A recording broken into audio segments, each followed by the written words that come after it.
Guys ఈ video scholarship గురించి చేయడం జరిగింది. ఆ స్కాలర్షిప్ అందిస్తుంది ఫోర్టియస్ and Agilus health care scholarship వాళ్ళు అనమాట. సో వీళ్ళైతే ఎవరైతే స్టూడెంట్స్ ఫైనాన్షియల్ గా ఇబ్బంది పడుతున్నారో అటువంటి స్టూడెంట్స్ కి, హైయర్ స్టడీస్ చదువుతున్న స్టూడెంట్స్ కి వీళ్ళు స్కాలర్షిప్ అమౌంట్ అనేది ప్రొవైడ్ చేసి వాళ్ళకి ఎడ్యుకేషన్ కి గ్రోత్ అవడానికి ఫైనాన్షియల్ గా వీళ్ళు అనేది ప్రొవైడ్ చేస్తున్నారు అనమాట. సో దీన్ని అందజేస్తుంది ఫోర్టియస్ హెల్త్ కేర్ లిమిటెడ్ వాళ్ళు ఈ యొక్క స్కాలర్షిప్ అనేది అందజేస్తున్నారు.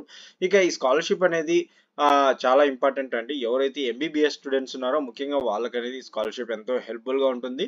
సో ఈ స్కాలర్షిప్ డీటెయిల్స్ గురించి మనం డీటెయిల్ గా ఈ వీడియోలో తెలుసుకుందాము. సో అంతకంటే ముందు ఎవరైతే స్టూడెంట్స్ కనుక మన ఛానల్ ఫస్ట్ టైం చూస్తుంటే కనుక సబ్స్క్రైబ్ చేసుకోండి. ఎంతో వాల్యుబుల్ ఇన్ఫర్మేషన్ నేను ప్రొవైడ్ చేస్తుంటాను. నా యొక్క ప్రీవియస్ వీడియోస్ మీరు చూడొచ్చు అనమాట.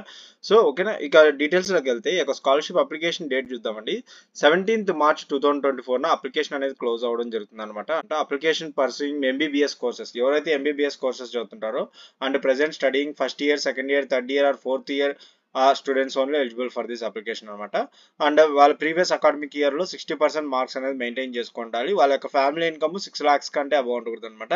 పాన్ ఇండియా వైడ్ స్టూడెంట్స్ అనేది ఎలిజిబుల్ అవుతారు అనమాట. ఇంకొక ఇంపార్టెంట్ పాయింట్ ఏంటంటే స్టూడెంట్స్ యొక్క పేరెంట్స్ ఈ ఫోర్టియస్ హెల్త్ కేర్ లిమిటెడ్ లో కానీ, బడ్డీ ఫోర్ స్టడీలో కానీ అండ్ అగ్లియస్ డయాగ్నోస్టిక్స్ లిమిటెడ్ లో కానీ వర్క్ చేస్తుంటే అటువంటి స్టూడెంట్స్ ఈ స్కాలర్షిప్ కి ఎలిజిబుల్ కాదనమాట. ఇక ఈ స్కాలర్షిప్ కి అప్లికేషన్ వేసుకొని సెలెక్ట్ అయితే కనుక సెలెక్ట్ అయిన వాళ్ళకి అమౌంట్ బెనిఫిట్స్ కనుక చూసుకుంటే 1 lakh rupees అనేది వన్ టైం స్కాలర్షిప్ అనేది వీళ్ళు ప్రొవైడ్ చేయడం జరుగుతుంది అనమాట.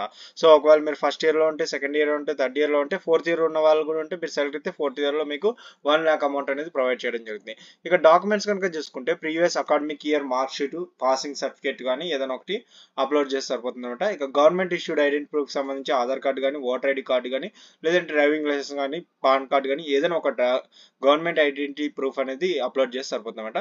ఇక కరెంట్ ఇయర్ అడ్మిషన్ ప్రూఫ్ కి సంబంధించి ఫీజు రిసిప్ట్ కానీ, అడ్మిషన్ లెటర్ కానీ, ఇన్స్టిట్యూషన్ ఐడెంటిటీ కార్డు కానీ, లేదంటే బోనఫైడ్ సర్టిఫికేట్ సంబంధించి ఏదైనా ఒక డాక్యుమెంట్ కరెంట్ అడ్మిషన్ ప్రూఫ్ కి సంబంధించి మీరు అప్లోడ్ చేసి సరిపోతుంది అనమాట. కరెంట్ ఇయర్ ఫీజ్ స్ట్రక్చర్ సంబంధించి డాక్యుమెంట్ ఉంటే దాన్ని అప్లోడ్ చేయండి.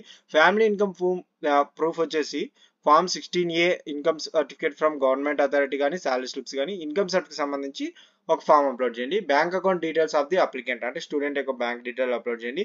ఇంకా రీసెంట్ ఫోటో అనేది మీరు అప్లోడ్ చేయాల్సి ఉంటుంది అనమాట. ఓకే, ఇంకా నెక్స్ట్ కాంటాక్ట్ డీటెయిల్స్ లోకి వెళ్తే ఈ కాంటాక్ట్ డీటెయిల్స్ అనమాట. ల్యాండ్ లైన్ నెంబర్ ఇచ్చారు. వీళ్ళు ఈ time of duration Monday to Friday 10 AM to 6 PM వరకు వీళ్ళు అవైలబుల్ గా ఉంటారు. ఒకవేళ మీకు ఏమైనా డౌట్స్ ఉంటే, ఏమైనా క్వారీస్ ఉంటే మీరు కాల్ చేసి వాళ్ళకి డౌట్స్ క్లారిఫై చేసుకోవచ్చు అనమాట.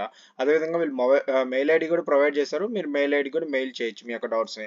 ఇంకా సెలక్షన్ ప్రాసెస్ కనుక చూసుకుంటే ఈ విధంగా ఉంటుందండి. ముఖ్యంగా అందరూ అప్లికేషన్స్ అనేవి వేస్తారు, బట్ అందులో academic merit and financial background applications ని సెలెక్ట్ చేసుకుంటారు అనమాట. ఇనిషియలీ షార్ట్ లిస్ట్ తీస్తారు. ఆ ఫస్ట్ పాయింట్ అనమాట ఇనిషియలీ షార్ట్ లిస్ట్ చేయడం జరుగుతుంది. అది కూడా academic merit and financial background చూసి ఆ అప్లికేషన్స్ ని షార్ట్ లిస్ట్ తీస్తారు. వాటికి మళ్ళీ టెలిఫోనిక్ ఇంటర్వ్యూ చేస్తారు అనమాట.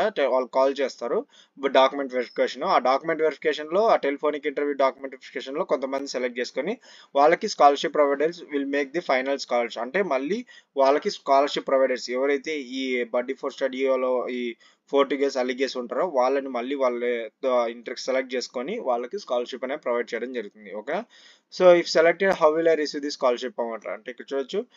The scholarship will be transfer to scholars bank account on annual basis. Okay, మీ యొక్క బ్యాంక్ అకౌంట్ లోకి, మీరు ఇచ్చిన స్టూడెంట్ యొక్క బ్యాంక్ అకౌంట్ లోకి వాళ్ళు ట్రాన్స్ఫర్ చేయడం జరుగుతుంది అనమాట. Currently I mean 5th year of MBBS course may apply for this course?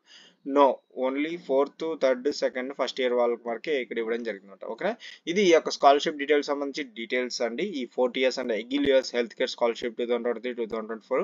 So select అయిన వాళ్ళకి 1 lakh స్కాలర్షిప్ అనమాట. సో ఎవరైనా ఉంటే వెంటనే చెప్పండి. మీరు ఒకవేళ మీరు సెలెక్ట్ కాకపోయినప్పటికీ మీకు తెలిసిన వాళ్ళకి చెప్పండి, వాళ్ళు సెలెక్ట్ అయ్యే ఛాన్సెస్ ఉంటాయి. ఓకేనా, ఇటువంటి వాల్యుబుల్ ఇన్ఫర్మేషన్ మీకు కావాలంటే నా ఛానల్ని సబ్స్క్రైబ్ చేసుకోండి. మరి ఫ్రెండ్స్, ఈ వీడియో కనుక మీకు నచ్చినట్లయితే లైక్ చేయండి, షేర్ అండ్ సబ్స్క్రైబ్ చేయడం మాత్రం మర్చిపోకండి. Thanks to my viewers and subscribers. Thanking you.